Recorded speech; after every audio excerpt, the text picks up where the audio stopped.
नमस्कार. आज आपण सत्यनारायणाचा प्रसाद बनवणार आहोत. तर त्यासाठी आपण या वाटीने 2 वाट्या रवा घेतलेला आहे, बारीक रवा. आणि सुरुवातीला आपण कढईमध्ये आता रवा टाकलेला आहे.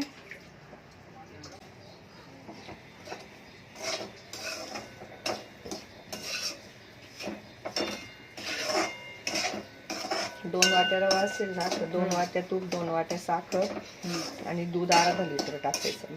बरं. जास्ती टाकायचं, दूध खूप लागतं त्याला. एक केळी टाकायची सोलून.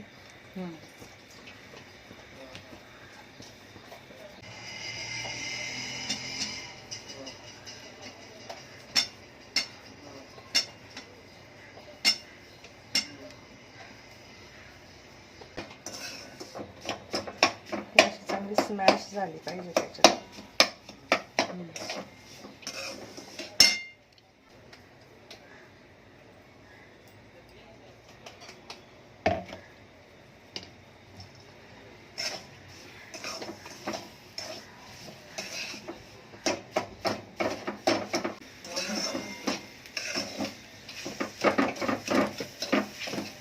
व्यवस्थित मिक्स करून घ्यायचं नाही का.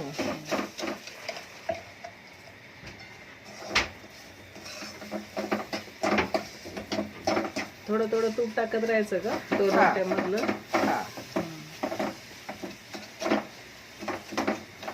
आणि हे जे केळी नाही अशी चांगली बारीक करून घ्यायची त्याच्यात. केळी एकजीव होऊन द्यायची. हा, म्हणजे कळलंच नाही पाहिजे त्याच्यात आहे असं.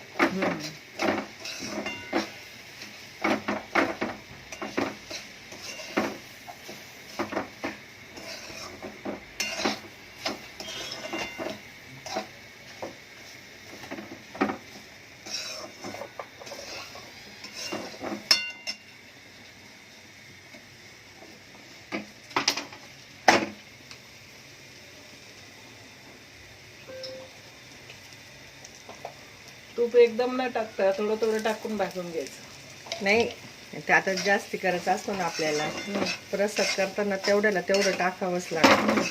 हे आता अंदाजे आपल्याला जसं लागेल तसं चांगलं तूप सुटलं पाहिजे त्याला.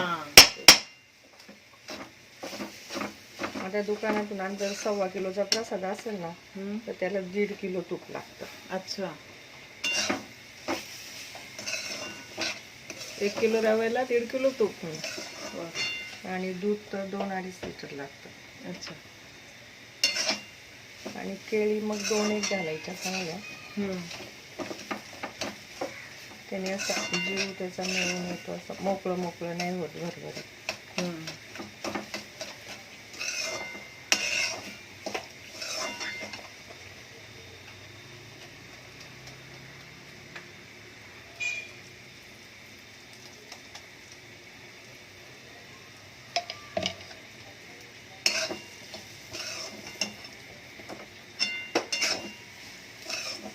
आणि पूर्ण रवा हा बारीक फ्लेमवरतीच बारीक फ्लेमवरच करायचं, लाडवायचं. जळालं नाही पाहिजे.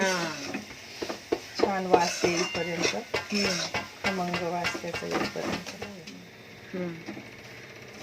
हे थोडं थोडं आता त्याचं तूप सुटायला लागलं ना, रंग बदलायला लागला, रंग बदलायला लागला. परतून थोडं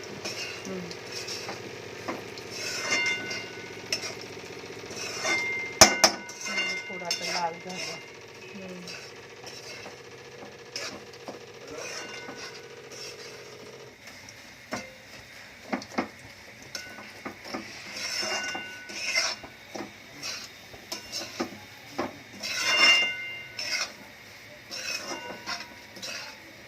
आता वास यायला लागला.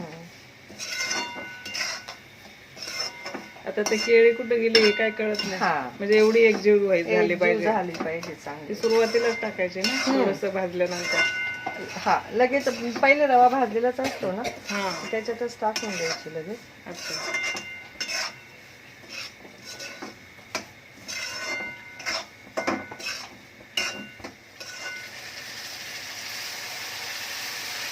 रव्याला तर काहीच नाही झालं.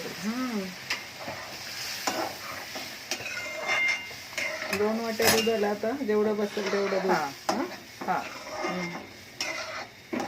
पण जर 1.25 किलोचं जर करायचं असेल तर अडीच लिटर त्याला 2.5 लिटर दूध टाकते.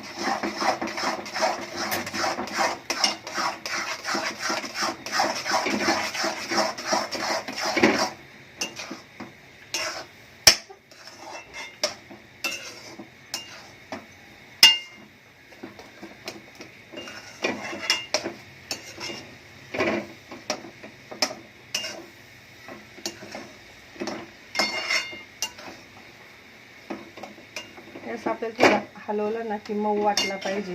थोडंसं वाटलं तर अजून दूध घालायचं. हा, आपल्याला कळतं म्हणजे आपण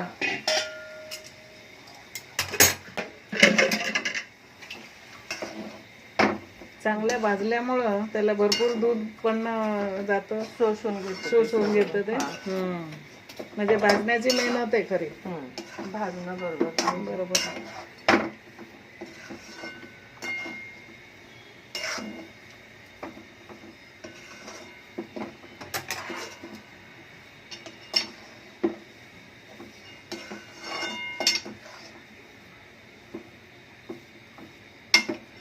आता साखर. हा, अच्छा. जेवढा रवा घेतला तेवढी साखर घाली. समजा आता 2 वाट्या रवा आहे तर 2 वाट्या साखर. म्हणजे सारखं आणि 2 वाट्याच तूप. हा, तूप थोडं जास्त लागतं. अच्छा, 2.5 वाट्या. हा.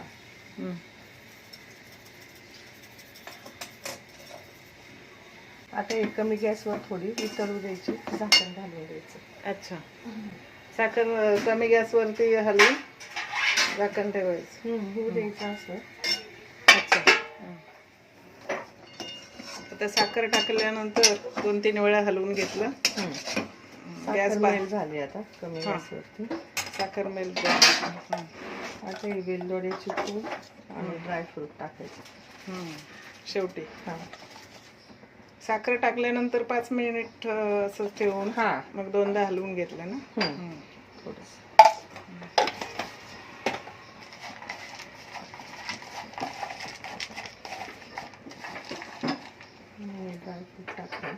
बदाम आणि काजूचे तुकडे करून आता टाकतो.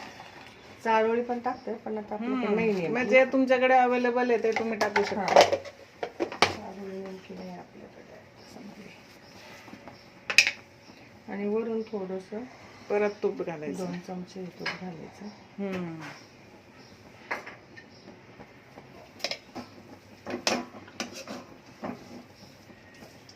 फक्त सगळं मिक्स झालं पाहिजे. एकदम गुलाबी कलर आलाय सगळे आपल्या प्रसादाला. राहू दे आता थोडस. आता थोडं 1 वाफेला वाफ येऊ द्यायची. 1 वाफ.